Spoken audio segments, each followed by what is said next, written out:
What is going on, everyone? I'm your host, Harry Potvin, and this is another episode of the H Panel, the show where I bring on guests from all different backgrounds to talk all the things mental health. Instead of some nice news or some inspiring words of encouragement for all you guys, I just wanted to use this time to congratulate the GOAT, Tom Brady, on another Super Bowl. I know I said earlier in my episode with Nick that the Chiefs were going to win it.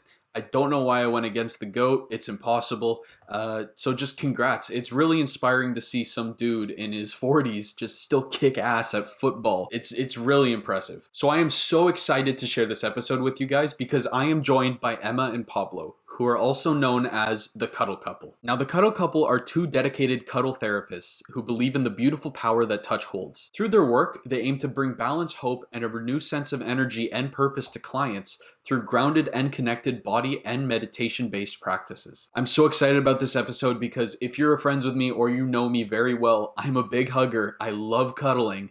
And just to hear that there was such thing as a cuddle therapist was mind-blowing to me. So this was a lot of fun to record. Emma and Pablo are super nice. Please check them out in the links I put down below. This was a great episode and I can't wait for you guys to listen. Now before we get into it, please like, comment, share, subscribe, give 5 stars, share with someone who might actually need cuddle therapy. I know there's a lot of people, especially with this pandemic going on, that might be missing touch and missing that connection with someone. This is a great practice and me for one, I love cuddling. So this is definitely an episode that I would suggest for people who kind of feel that same way. I hope you guys enjoy. I'll talk to you soon. Peace. I'm Harry Potvin, and this is the H Panel.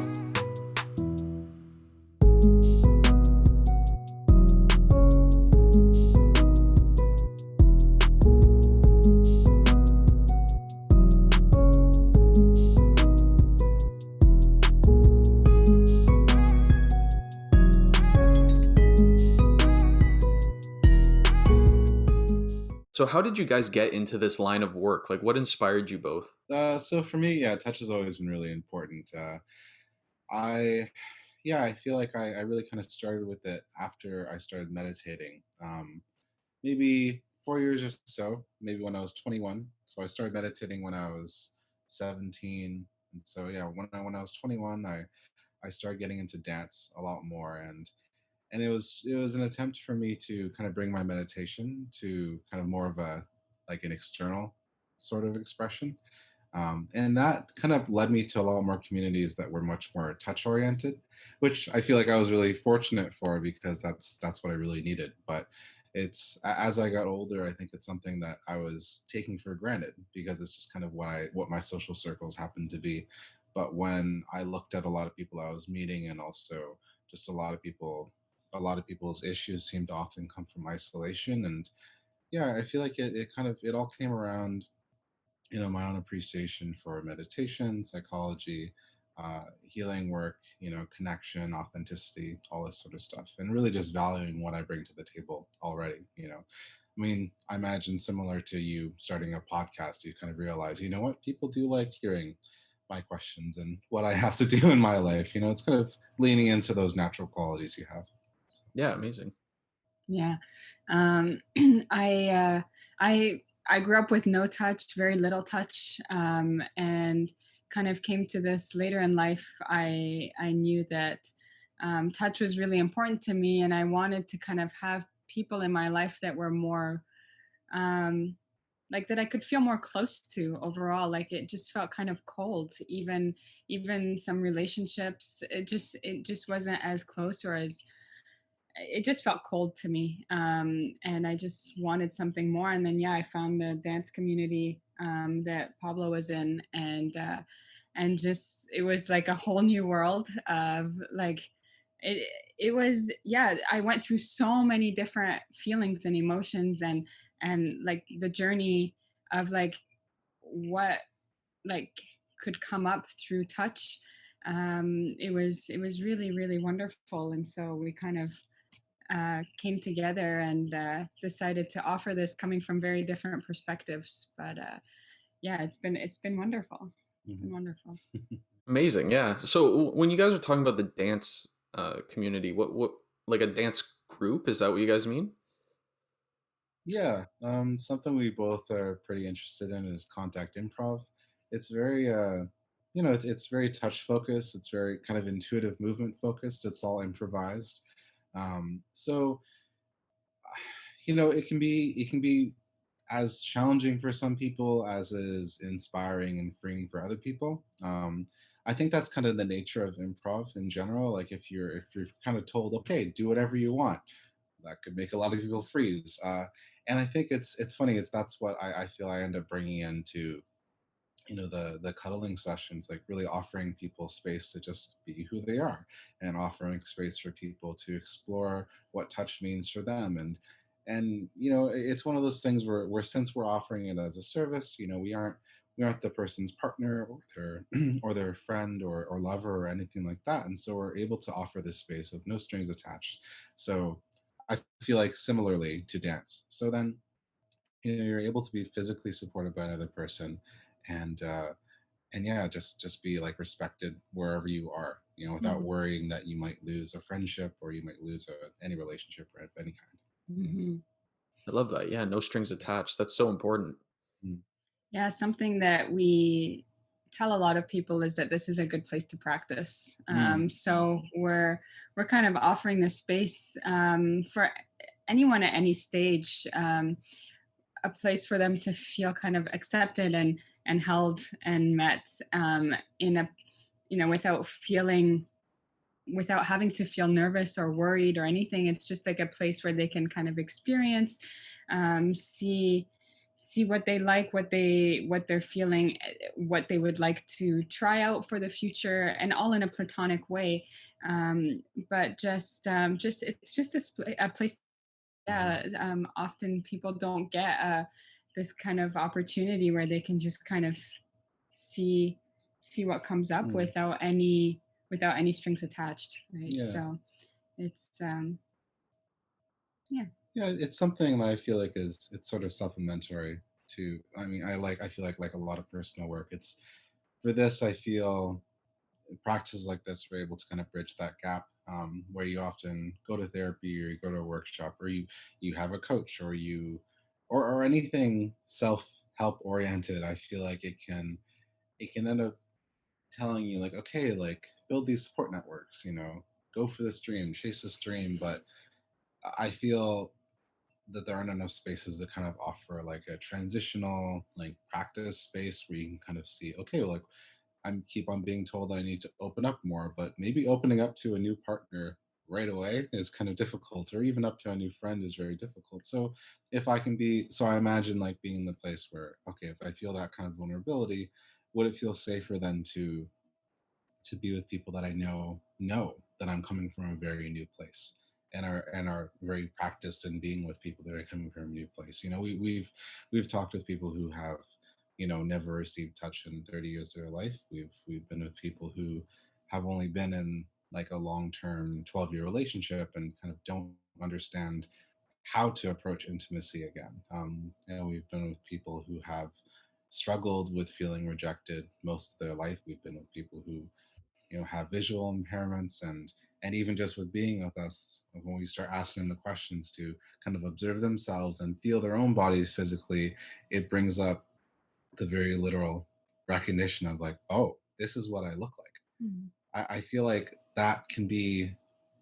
that's often something that comes up, is like giving people, as much as we give people the space to just be with themselves, it's I don't know, it's very, it can be very illuminating for them to be able to like notice, oh, like, this is who I am, this is what's important to me, this is what I value, this is what I Mhm. want, this is how I feel.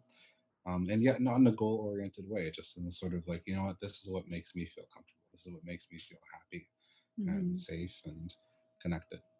Yeah, and during COVID, this is also a space for companionship and like continuous connection where people can open up and really kind of share. Mm, It can be a lot for other friends to hear that, or to kind of to just be there for that person because they might be going through their own things mm, too, or it's hard with friends or with family. So we're also offering that kind of ongoing support through this particular time for mm, people.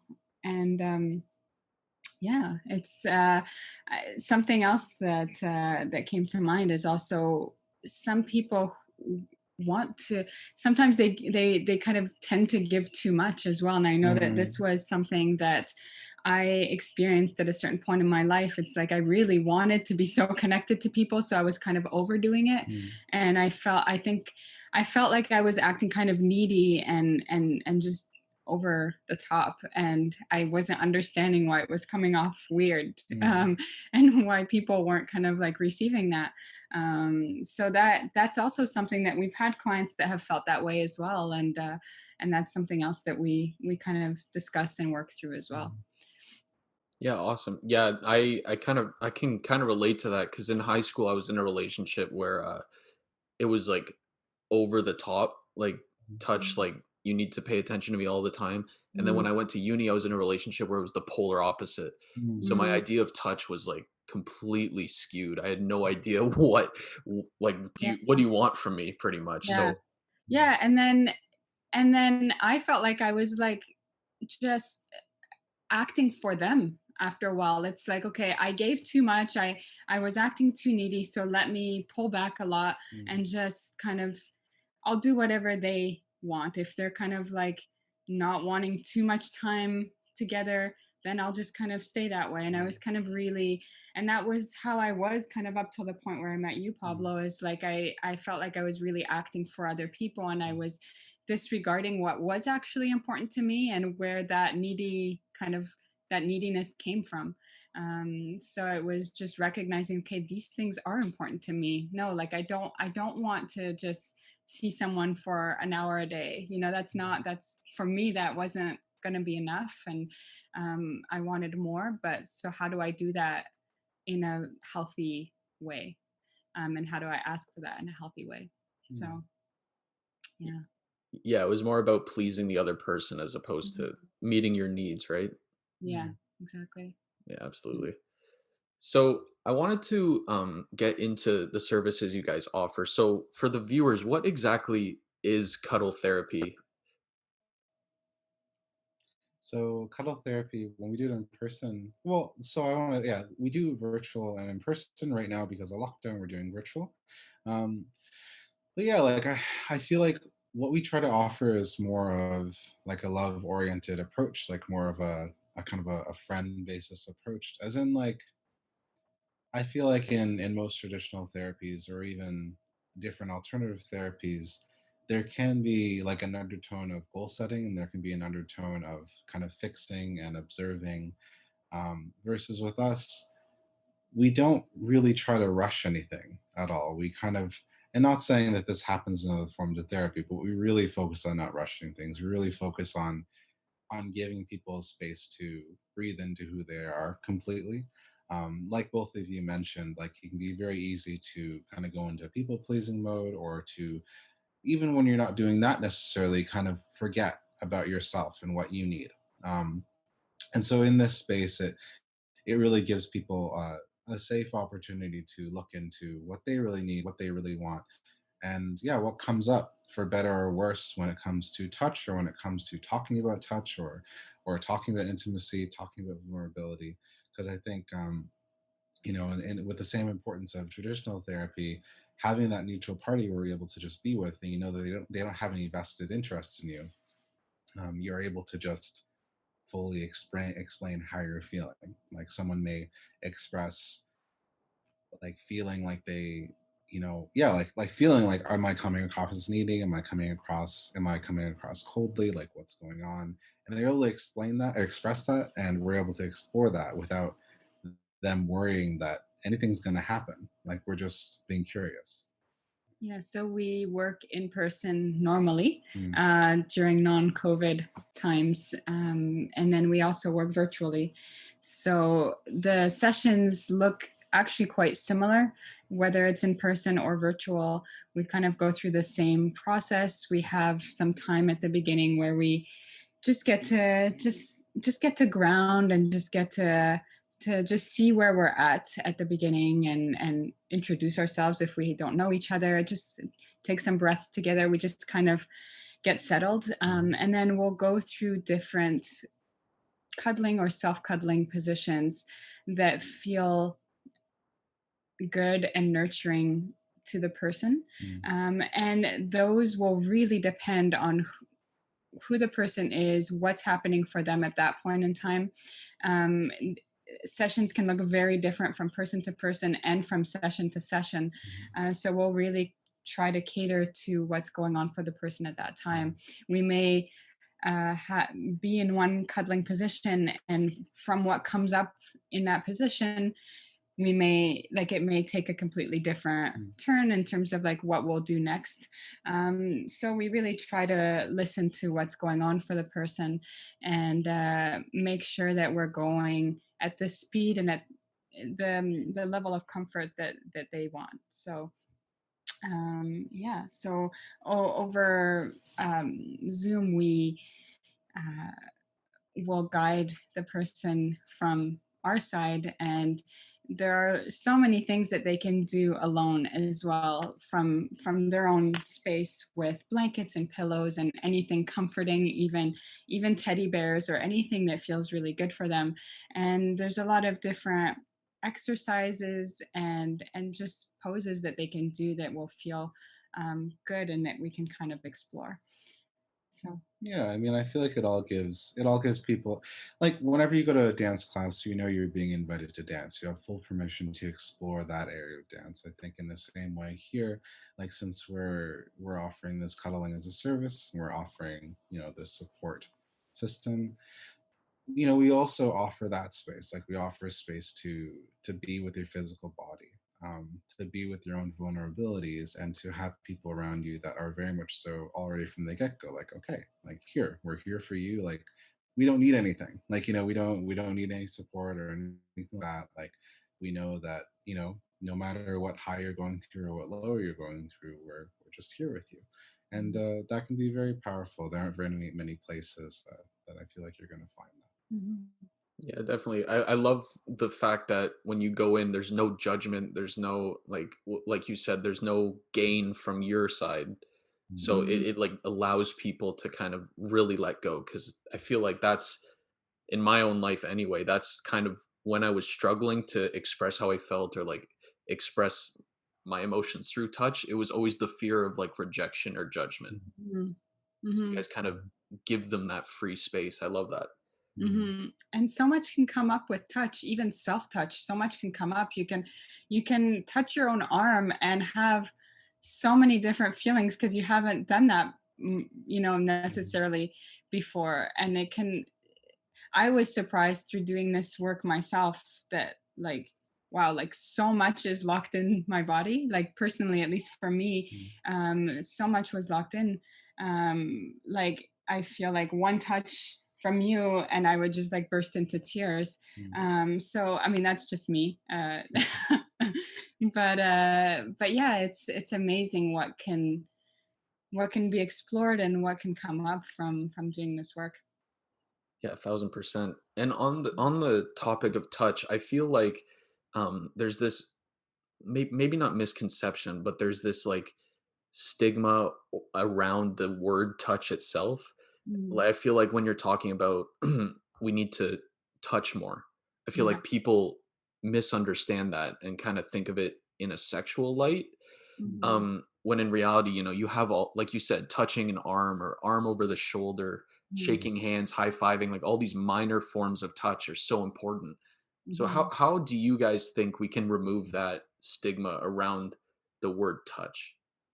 I think perspective has to do with a lot of any sort of change we're looking in our lives, and even with this, I feel like you'll be excited to hear. Like, yeah, there have been studies, uh, in the NBA, looking at teams in preseason, like how they were, and what they were noticing was that teams that kind of participated in more like celebratory touch, like a pat on the shoulder, pat on the bum, high five, all these sort of things. It created more connection, more synchronicity in the teams, and they performed better in the following seasons, regardless of how they did in the previous seasons, than teams that were kind of more stoic and non-touch oriented. And then, yeah, even with the stigmatization of touch being kind of pigeonholed into sexuality, even when we look at how we use the word touch linguistically, like we talk normally about getting back in touch, touching base with someone, dipping our toes into something, getting a feel for a project. it, Touch is something that is, I feel like, is already subtly just part of our language. And yet, when it comes to the physical aspect of touch, when we start, like, even if when I say the word relationship, people are always almost going to bring that towards romantic relationship. When for me, I've often looked at relationship as the ability to relate with another. Um, in the same way that if I thought about sensuality, I always thought about sensuality as developing sensual awareness, not just this sensual pseudo sexual approach to something. So yeah, with the sexuality and touch, yeah, that is something that comes up as, and I think that's why we say, like, it's, you're free to say what is coming up in that area. It's not that we would explore that.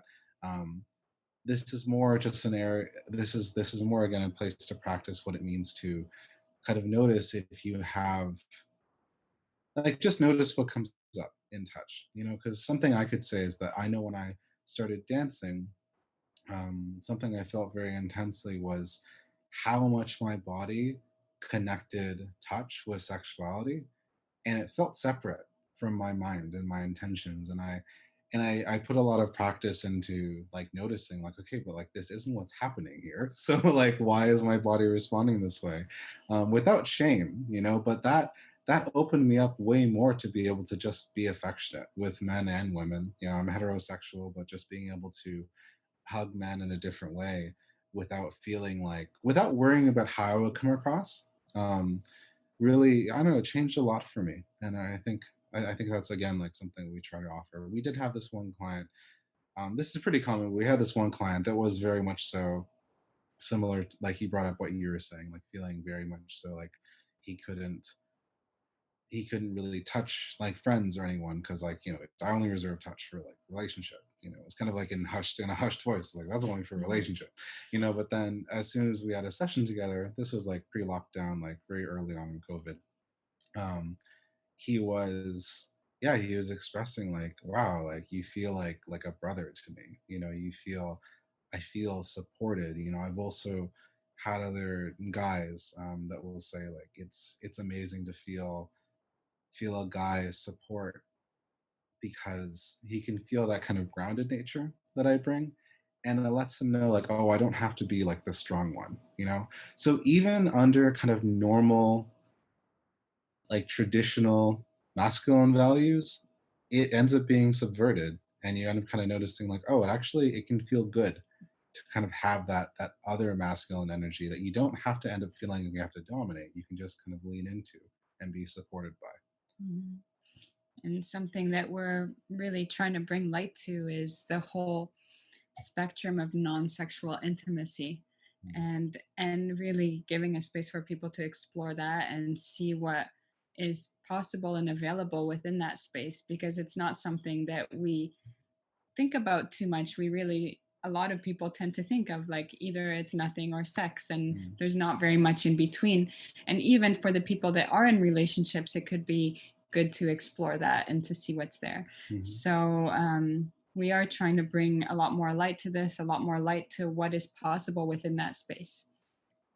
Yeah. Yeah, no, I love that. Yeah, that's the problem, right? There's like this line of, on one end it's no touch at all, on the other end it's like sex in relationships, and Mm. what you guys are doing is like finding the stuff in between. Like Mhm. that's so important, because I know a Mhm. lot of friends who, um, their entire relationship was just sex. Like they barely talk to the partner. They barely, like, other than that sex for however long, like there was no other forms of affection. You could Mhm. just tell it was like weighing on both of them.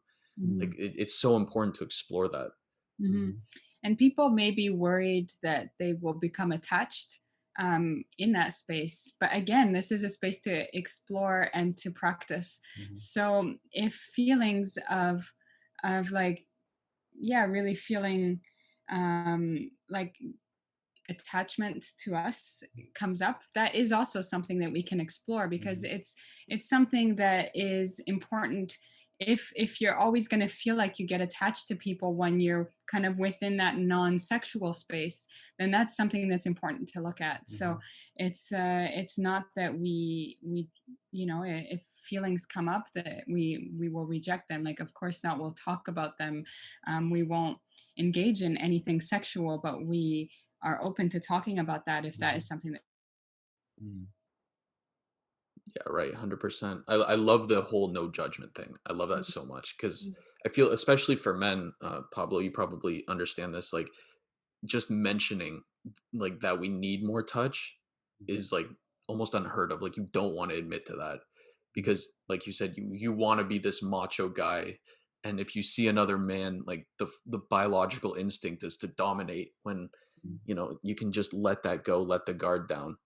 Mhm. Mm, mm, Yeah, I've always something I've felt pretty strongly for a while is, anger is easy, and it's what's actually much more difficult is leaning into our vulnerabilities. I mean, it's exactly what they are. They are our more fragile spots, the spots that we have to guard all the time.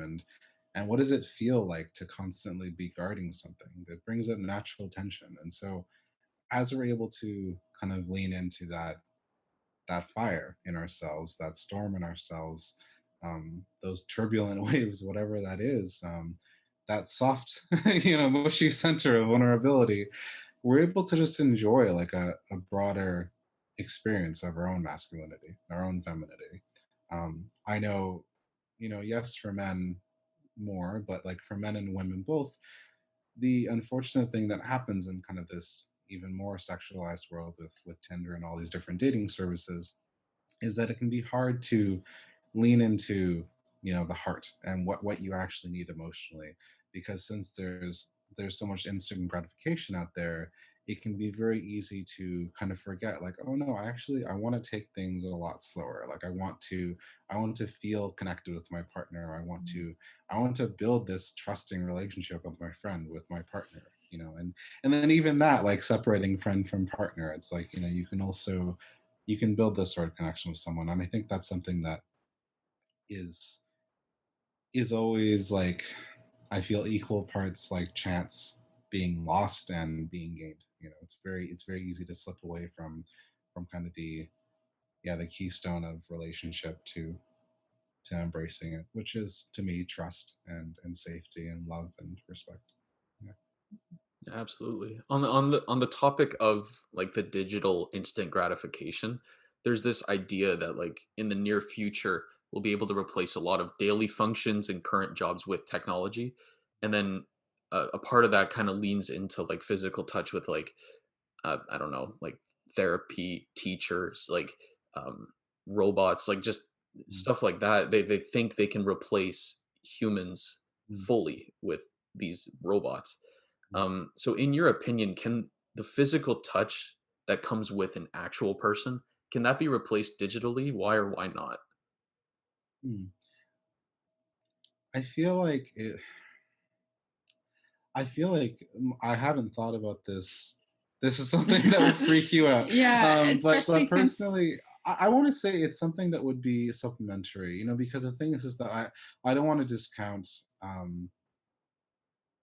different forms of connection in general, because I mean we already have stuffed animals, for instance. Mhm.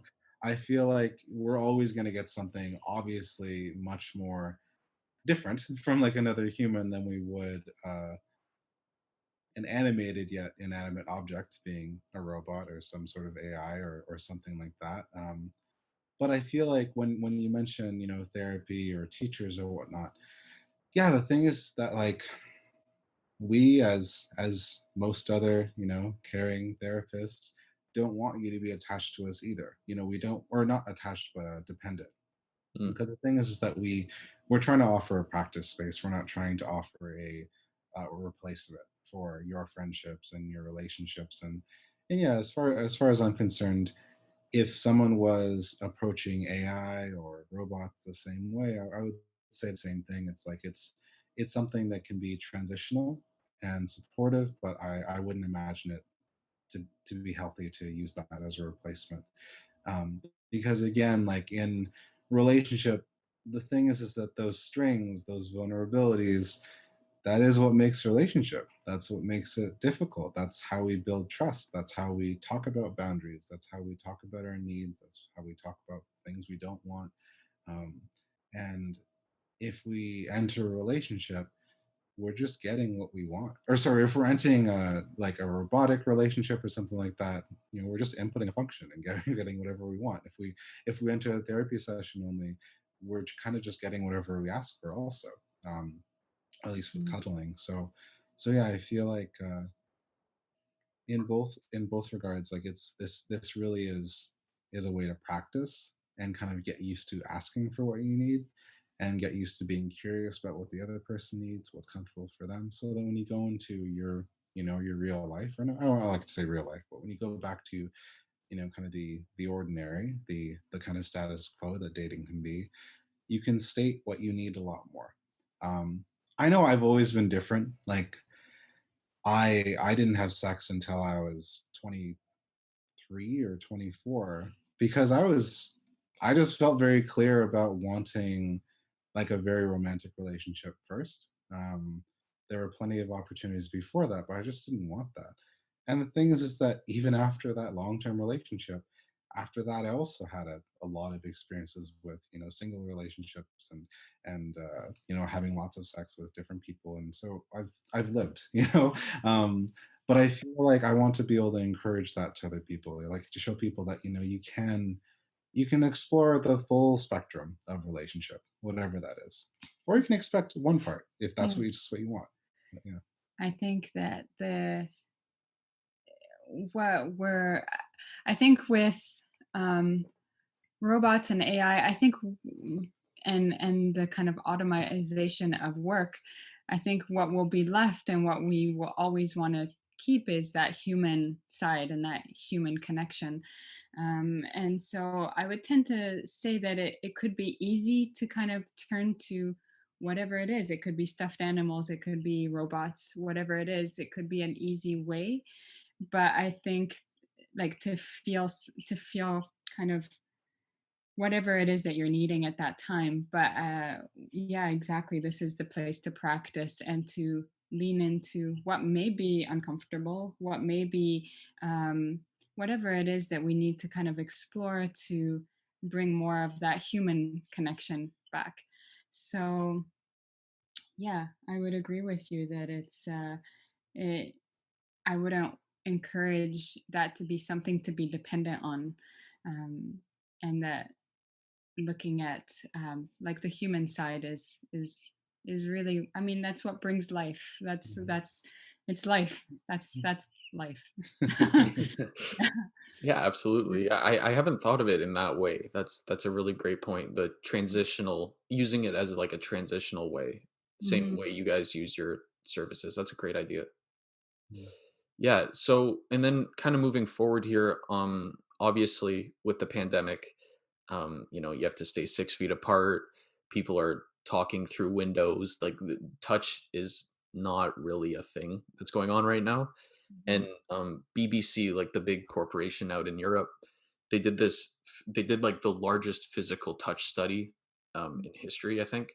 And the results they found were that people were replacing that touch with like physical exercise, which uh, it it has similar effects to the pressure receptor simulation that human touch stimulation, sorry, that human touch has, but they still found that stress levels, depression levels, they were still higher than normal. Um, because touch, like you guys have been saying, it's like this. It it's the first feeling.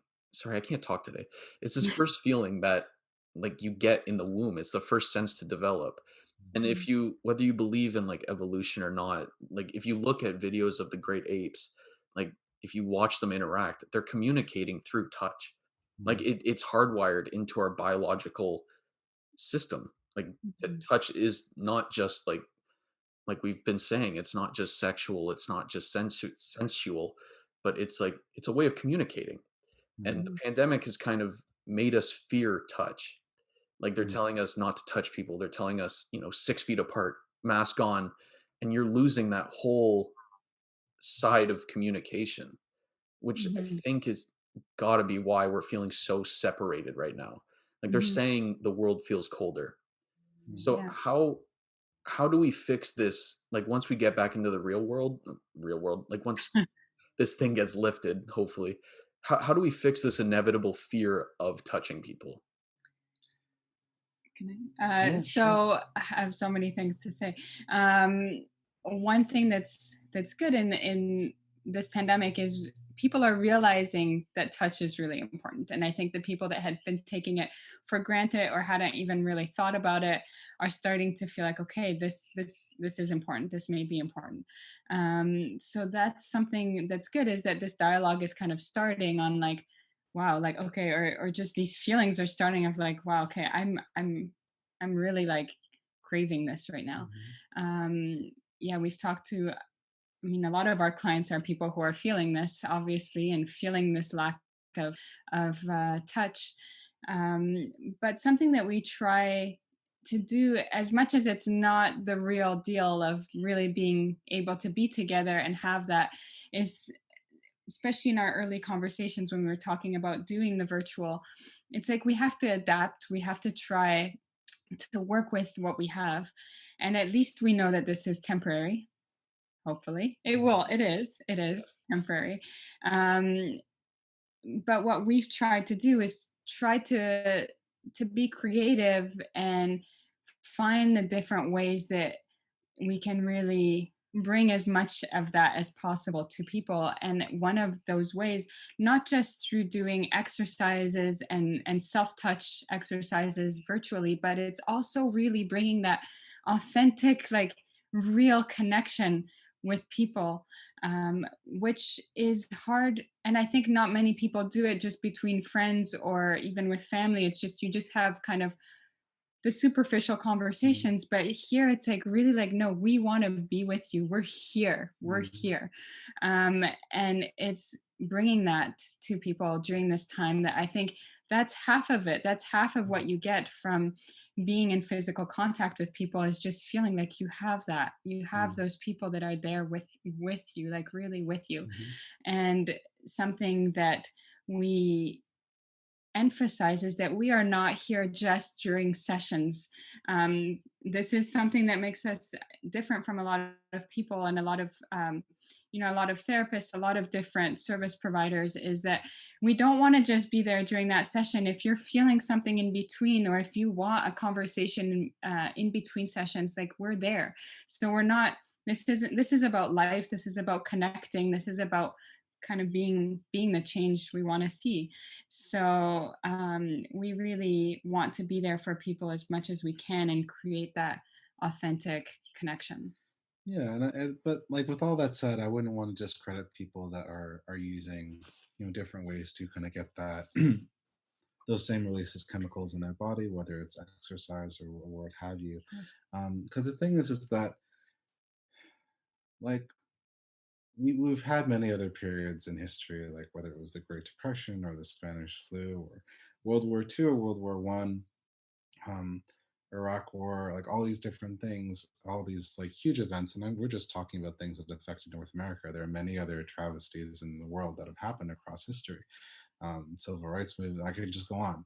Um, the thing is that we have to, it's important for us to be adaptive, and it's important for us to recognize what is available, what is unavailable. Um, and I would say, like, during the pandemic, like, yeah, like, as much as Zoom burnout is a thing, like, sometimes, even if you just were to use your headphones or your AirPods or just play it from the speaker, having that conversation with your friend while you're making dinner can make all the difference. Um, and but the thing is that even if you're like, regardless of your adaptability, or if you're, what am I trying to say?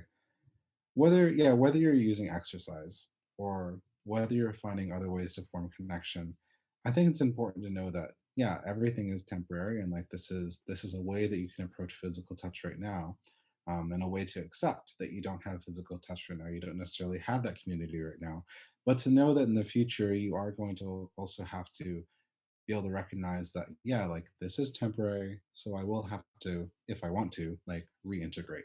reintegrate with others. I know the thing is that when I was younger, I feel like I have a lot of experience with this. When I was a lot younger, I got really depressed.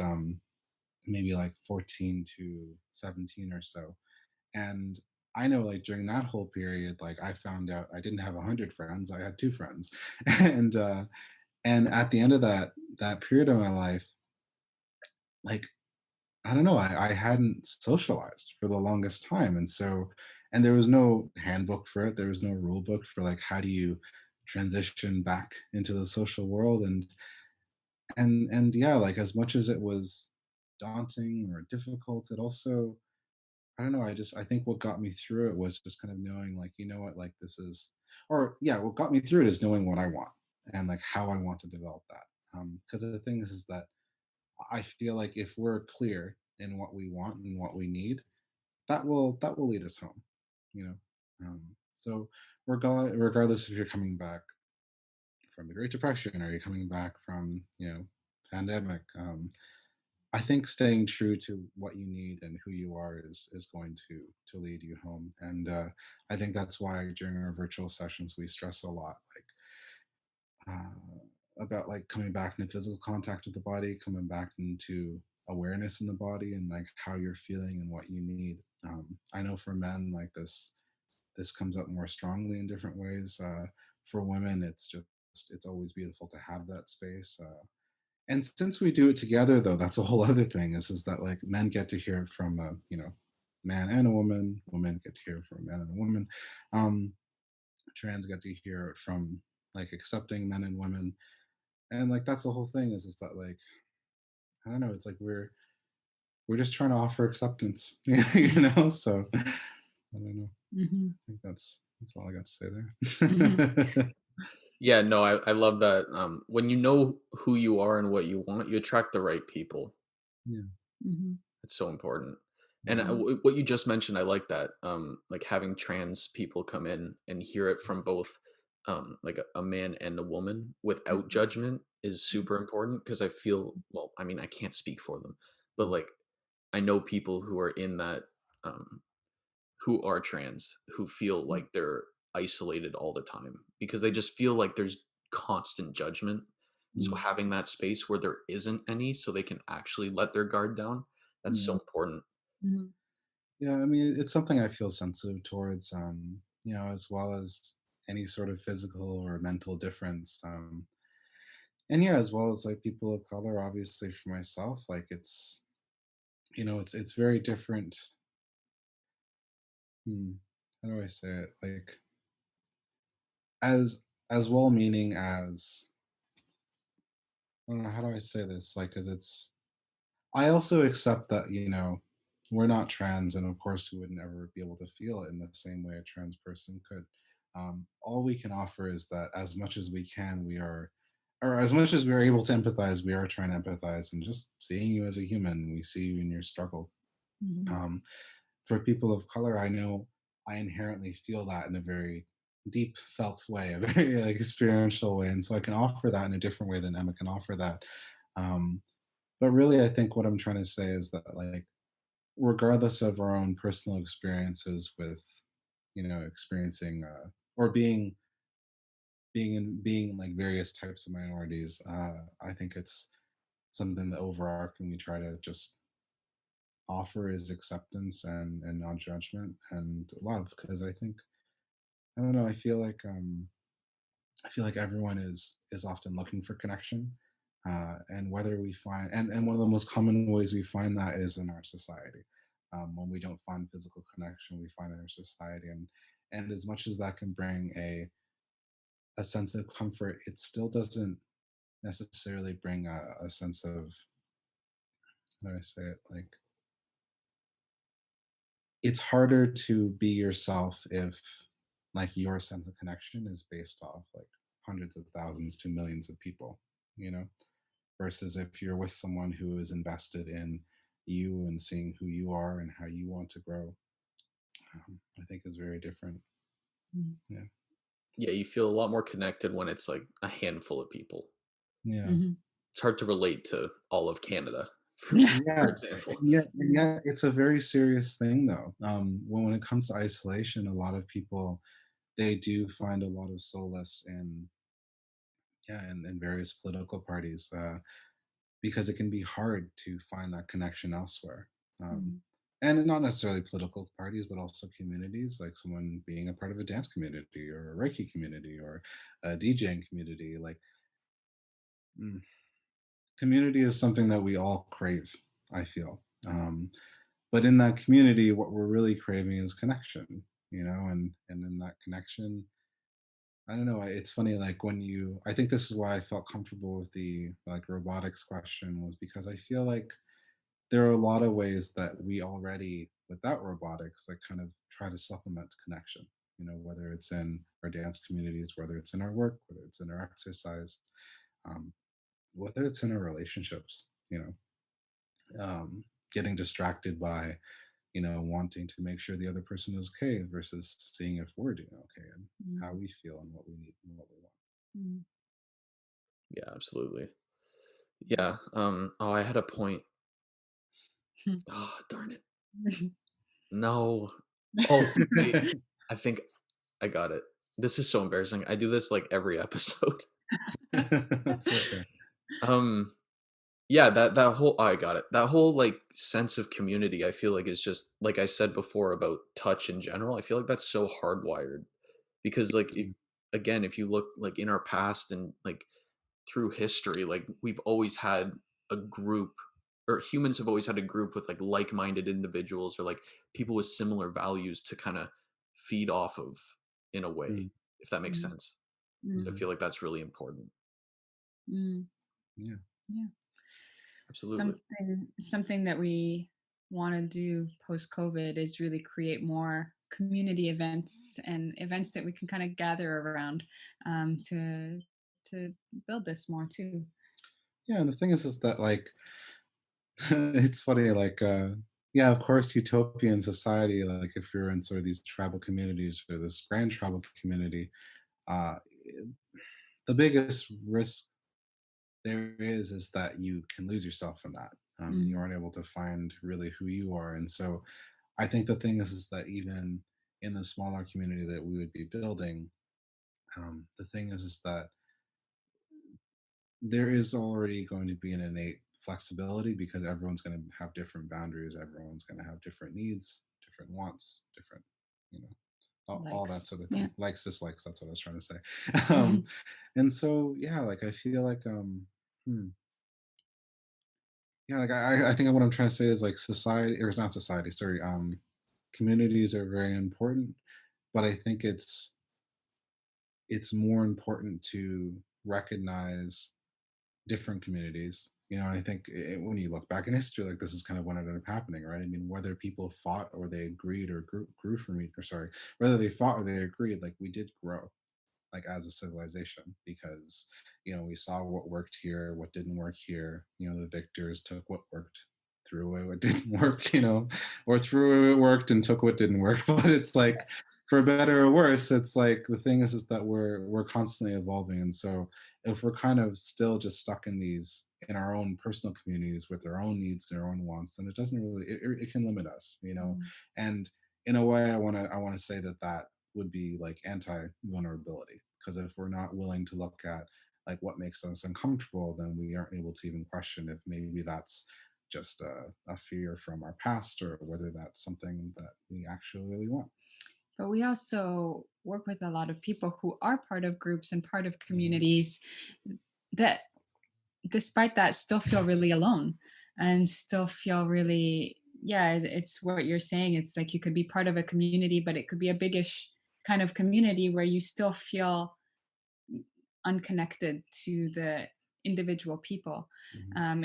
It could be a community, around that's built around a common interest, but you may not feel connected to the individual people. And so we have very much this experience of working with people who are part of different communities that still feel very isolated and alone. Mhm. So I would say that, what we're trying to build is also something, is a community and a group for people who are kind of feeling and openly talk about that, and and lean into that. Um, yeah, I think both of us have felt very alone at different points in time, even if we had lots of friends or lots of people in our life. Um, there are still many ways that we have felt very isolated. So this is what I would like to bring for people, is a place to kind of, where we're all kind of, we can all be kind of weird and different and feel different, um, but still be together and be able to really, really connect. Mm. Yeah. Yeah, I love that. I can't. Is that like after COVID? You guys are planning it right now? Then the community. I mean, it's growing slowly. We're starting to build. I mean, we only started this in the summer, so we're starting to build a group of people that. I mean, it's just naturally evolving. But yes, in the future, I personally would really love the um, in person, yeah, to meet in person, so that we can even cook together and do things together that just make us feel all warm and fuzzy. Um, so in person would definitely be something that we're starting to kind of work towards, but virtually we'll have to figure out a way to do that as well, Mhm. definitely. Yeah, so that's awesome. I can't wait for that. I'll have to check that out.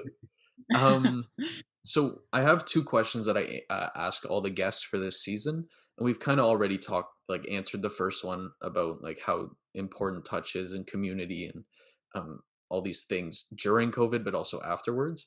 So the last question I have for you guys, it doesn't really have anything to do with touch, but I just want your opinions.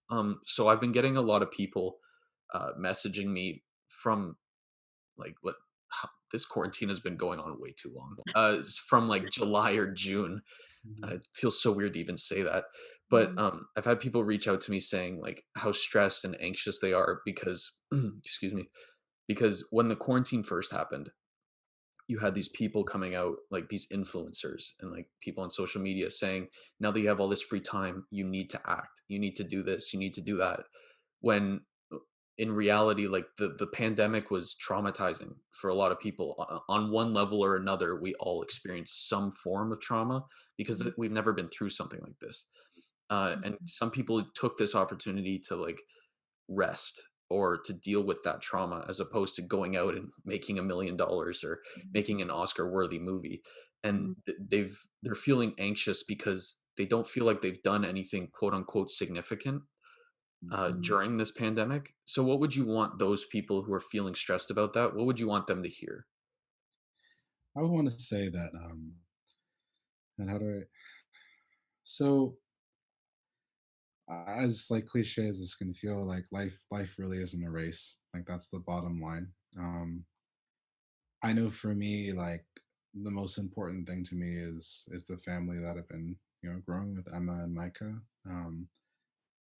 I've told Emma before, like I this already makes me feel successful. I don't want anything else personally. And the thing is that like I don't want to just pigeonhole that to having a child either. Like it's also, how do I, if we compare our goals or our desires or our successes to others, like it's very easy to get lost in feeling like we're not enough in some way.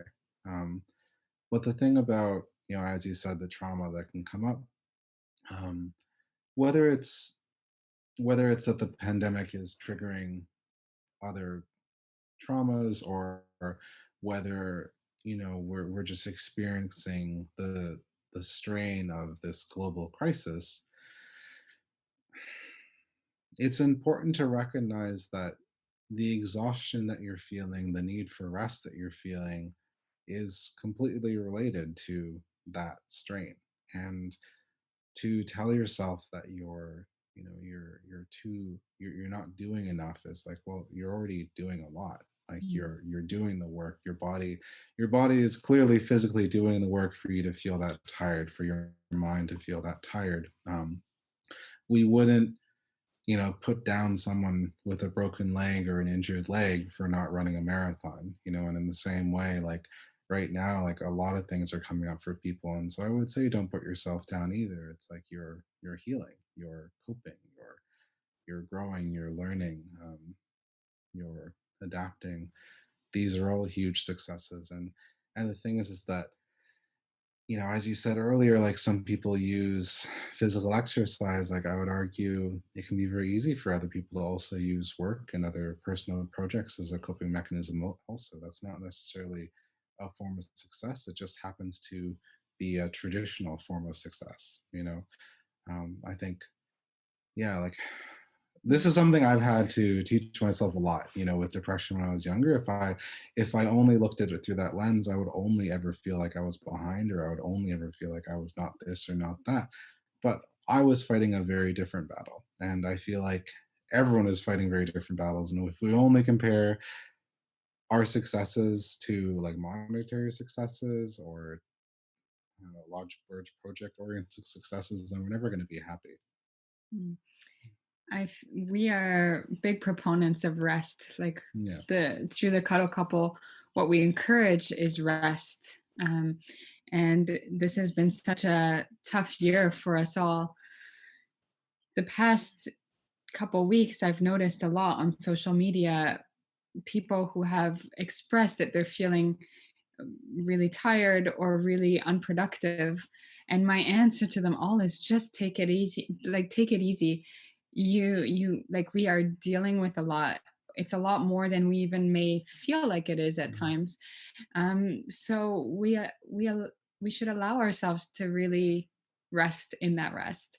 Mhm. And I know that this can be difficult. Just the other day, I had a day where I just felt completely, like, a complete lack of energy. Completely. I woke up and I had just no energy. I didn't feel like doing anything. It just felt like like I just like suddenly woke up and was completely depressed and just didn't have any life in me. And like, yeah, one of the things that helped was just you telling me, like, Pablo, how, like, just rest, it's okay, like, we've dealt with a lot. And the next day I felt so much better because I like fully allowed myself to completely rest. So um we're all dealing with this in different ways. We're all feeling this in different ways. Um, we don't have to race, as you said. Yeah, we don't have to race. And the more I think the more we can rest in those times that we're feeling kind of low energy or just impacted by this all, the more we'll be able to bounce back. And that's what I was also telling myself, was just like, okay, if I really rest now, if I like lean into this and just allow it to be, I'll feel much better much quicker. And since then I've had like tons of energy. Yeah, you should have seen me the past couple days. I was just like nonstop, just like feeling so energetic. So it's really, I would just encourage to lean into that rest. And it's okay, we're all going through this. We're all going through this. Mhm. Yeah, I love that. Yeah, just rest, seriously. I Hmm. think another problem, well, I've had this problem anyway, is that I'm comparing what I'm doing this year to 2019. Mm, mm, Because I was part of a varsity swim team in 2019. Like I retired from swimming last year, right before this hit. mm. So I'm looking back at 2019. I was like, oh, I'm in such good shape. I'm like so productive, and Yeah. I'm like doing all these things that I'm not anymore. But like, Mm. you can't. You just can't compare yourself to 2019. Mhm. Mhm. Yeah, and I think we'll look back and think like, "Oh man, I should have taken that opportunity to just like relax." Because things will probably be crazy going forward. Mhm. Once things really pick up again, we're going to have wanted this time. So let's just lean into it. Mhm. Um yeah. Yeah, I want to say two things Mhm. that connect to that. One is I remember a meditation teacher telling me, and this is after I had gone from, social isolation to socializing, and suddenly gaining a huge community of people that I felt like really saw me. But he just pulled me aside, not even really pulled me aside, but like out of nowhere at this small gathering, he turns to me and he's like, Pablo, you're going to meet a lot of acquaintances and you're going to make a lot of friends. And you're going to fall in love or have lovers. Um, and have a, employers or employees or what have you, and then you're going to make new acquaintances and new friends and Mm, new lovers, new partners, mm, new coworkers, etc. And he didn't say anything more, but like for me, it was so haunting, and yet so illuminating. Because the thing is that like I think you know we get a lot of our security from like consistency and from things or constants is what I want to say.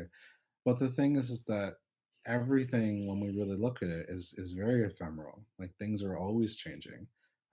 How we're experiencing things right now, like a lot of people who aren't, who don't remember or didn't learn or what have you about history, look at this as this unprecedented moment in history when it's like, no, the world has gone through this. Like, we mm, have experienced this in very big ways, and even when it comes to like racial things that have come up or stuff with the presidency or all these sort of things, it's like, no, like this stuff has happened before. Like this has been an ongoing thing that has evolved and changed over time. Like things are always getting better. I know it doesn't seem that way, but compared to how they were 100 years ago, things are way better.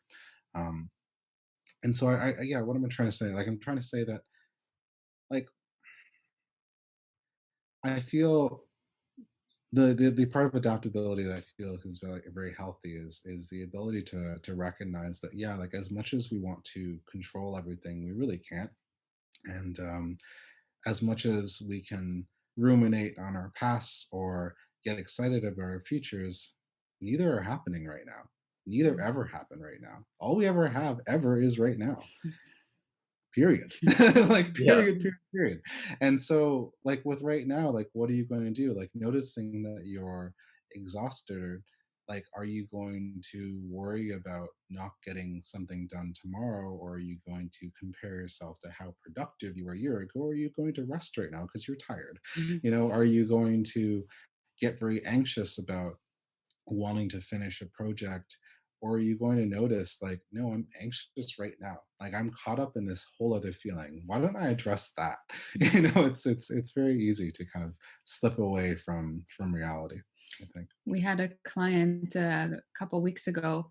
It was a new client, and he just said, "I have COVID trauma." Like just straight up, like I have COVID trauma. And it's yeah, this is something that's going to come up more and more, and it's going. I think it's something that people are going to recognize more and more, and it'll be more in the in our conversations. I was taken aback. I was like, wow, this is really happening. Like a lot of people are actually just really starting to feel this now and starting to feel like they have trauma or burnout. So I feel like trauma is a little overused, yeah, but trauma I is feel like what overused. he probably meant was burnout in general. Yeah. He could very well maybe, but from what I knew, it.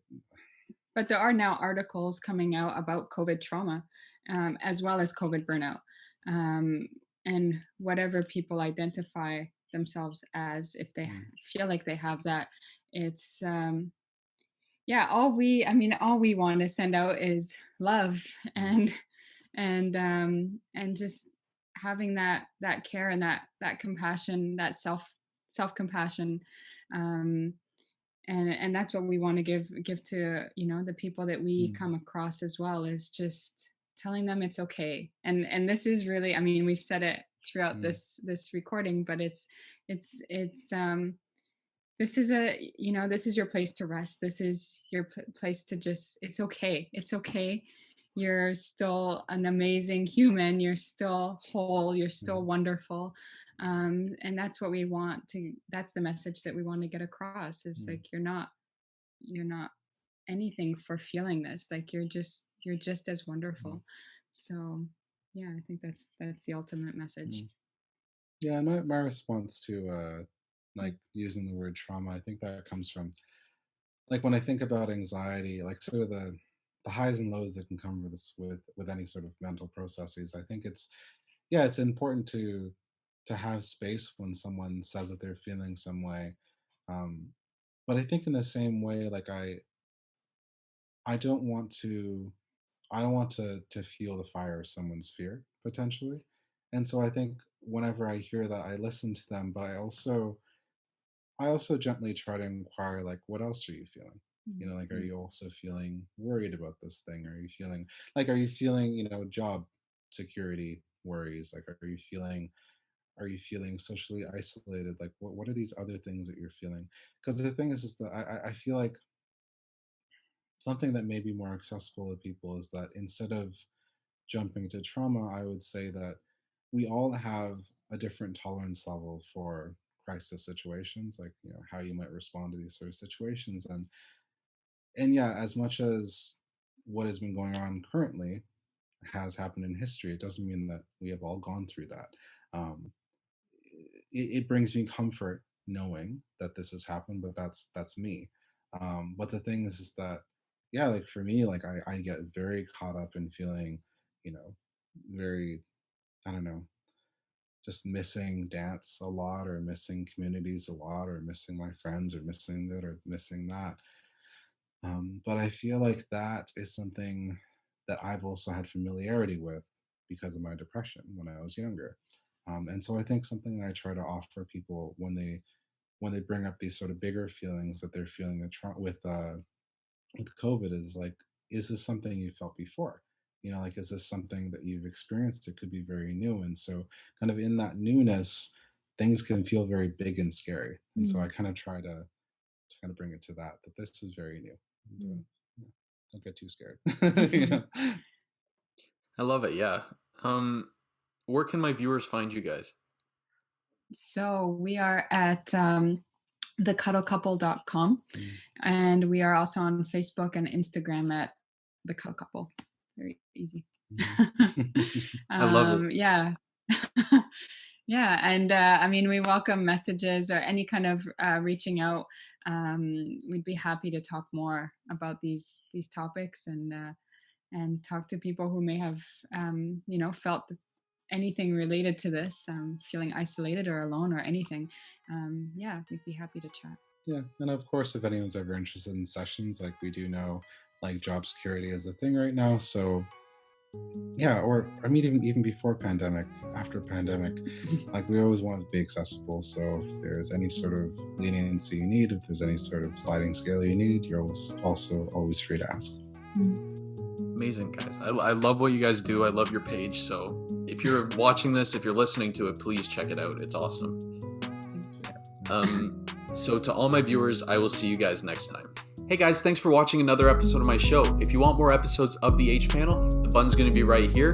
If you want to subscribe for more videos from myself, it'll be right down below. Please like, comment, share, give 5 stars. Let's keep this conversation going, guys, all right? I'll see you next time. Thank you for your support.